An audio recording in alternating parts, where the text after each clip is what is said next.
On July 5, 1801, David Glasgow Farragut was born to George and Elizabeth Farragut in Knoxville, near Campbell's Station in eastern Tennessee. The Farragut family eventually moved to a residence along the banks of Lake Pontchartrain, as George Farragut, who was in the Navy, had been appointed as sailing master of a gunboat in New Orleans. While David was living there, an incident occurred which would heavily impact his future. When David was 8 years old, his father, George Farragut, went fishing on Lake Pontchartrain. He fell into another fishing boat and discovered a man lying face down, suffering from sunstroke. He brought the man home with him, and Elizabeth solicitously cared for him. The man was David Porter, who had been a commander in the Navy during the Revolutionary War. Although Elizabeth nursed him, David Porter was too weak to be revived. On the same day, Elizabeth herself passed away from yellow fever. George was now left with 5 children to take care of.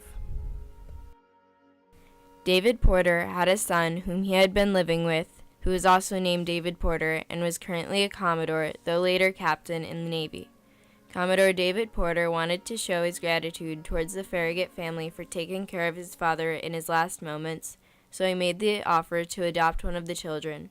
David Farragut, inspired by Commodore Porter's uniform as well as his brothers, who had received his appointment to the Navy sometime earlier, decided to go with him. After a while, Commodore Porter decided to settle down with his family for a few months. It was in this time period that David was placed in school. During this day, he was introduced to Paul Hamilton, who was at the time the Secretary of the Navy. After learning of David's desire to join the Navy, he promised David that he would receive his midshipman's warrant when he was of the right age. David Farragut received his appointment and bore the naval honor on December 17, 1810, when he was just 9 years old.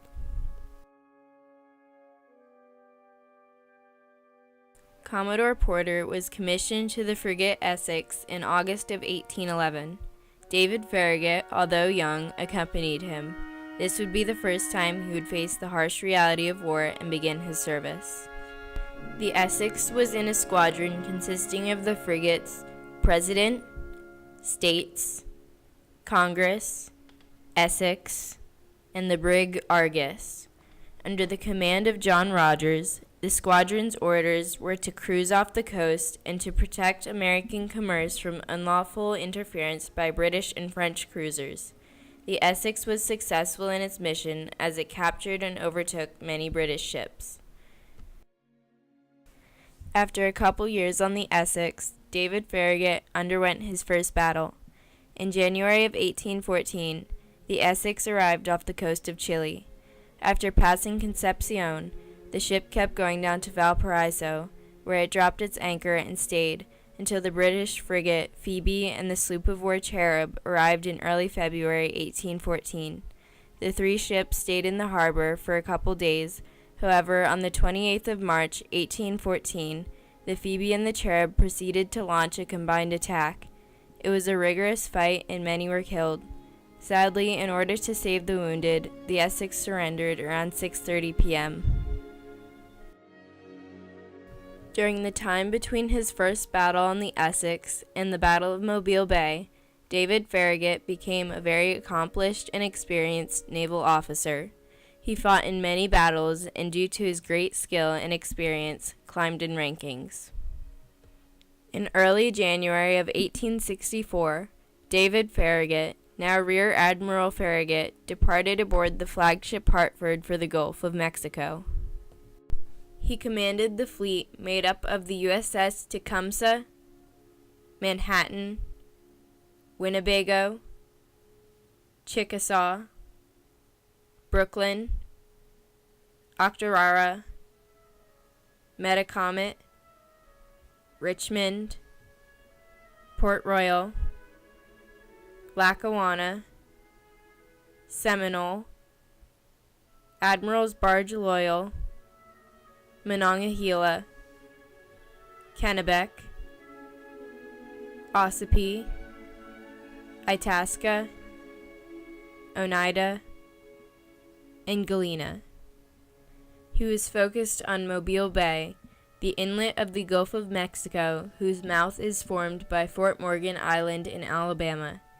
The mission was to attack the Confederate fleet and the defenses of the bay, the three forts, Fort Morgan, Fort Powell, and Fort Gaines, Fort Morgan being the largest of the three.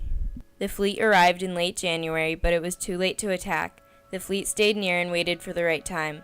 The mission was to garrison troops to cut off all supplies, reinforcements, and communication. Rear Admiral Farragut issued the orders of attack July 12, 1864. The ships would travel in pairs to the forts, for it was his objective to get as close as possible to the forts before opening fire. On August 5, 1864, they entered Mobile Bay and encountered the ram Tennessee and the gunboats Selma, Morgan, and Gaines. The attacking fleet was underway by 5:45 a.m. At 6:47 a.m., the Tecumseh fired at Fort Morgan, and shortly after, the fort fired back, firing upon the Brooklyn. The battle was now underway. At 7:05, the forts opened fire, and the Union fleet was fired upon by the forts and gunboats for a full half an hour before they were finally able to fight back. Even while being fired upon, Rear Admiral Farragut gave the order to advance slowly and steadily. At 7:20, they had come within range of the gunboats, which began to target and fire upon the Hartford. The Tecumseh proceeded in pursuit of the Tennessee. The two were now in close proximity to a line of fatal torpedoes on the westward side of a buoy. In the midst of the pursuit, the Tennessee drifted slightly west, so the Tecumseh, not wanting to lose the Tennessee, veered to the west of the fatal and catastrophic buoy. A torpedo exploded directly underneath the Tecumseh and destroyed the entire ship and all of the brave men on it. The fleet watched as the catastrophe happened right before their eyes. David Farragut was now faced with a crucial decision that would change history forever. In that moment, he had to make the decision to either turn back and retreat or move forward and keep fighting. He gallantly chose the latter. A warning soon came from the Brooklyn telling Farragut that there was a line of torpedoes ahead of them. It is at this moment he yelled the famous quote, "Damn the torpedoes, full speed ahead." He then gave the orders to attack the Tennessee, not only with guns, but run her down at full speed. The fleet pursued the Tennessee and began to close in. Finally, at 10 o'clock a.m., after putting up a hard fight, the Tennessee hoisted her white flag in surrender. Farragut then sent out the gunboats to attack the enemy gunboats. Gaines was nearly demolished, and her captain was forced to run her aground. Both the Selma and Morgan were captured soon after. The three forts had all surrendered. The grueling battle was over, and the Union had come out victorious. Though victorious, the Union lost many souls in this terrible battle. 335 men died fighting in this battle, 113 of these lives lost on the Tecumseh. Shortly after returning home, he was placed at the head of the Navy with the ranking of Vice Admiral. Vice Admiral Farragut continued to serve his country for the next few years. On July 25, 1866, the Navy created the grade of Admiral, a ranking that had never been used before and higher than any ranking in the Navy. He continued to serve and travel with his wife up until his death on August 14, 1870, at the age of 69 years old. He passed peacefully, surrounded by his family and close friends.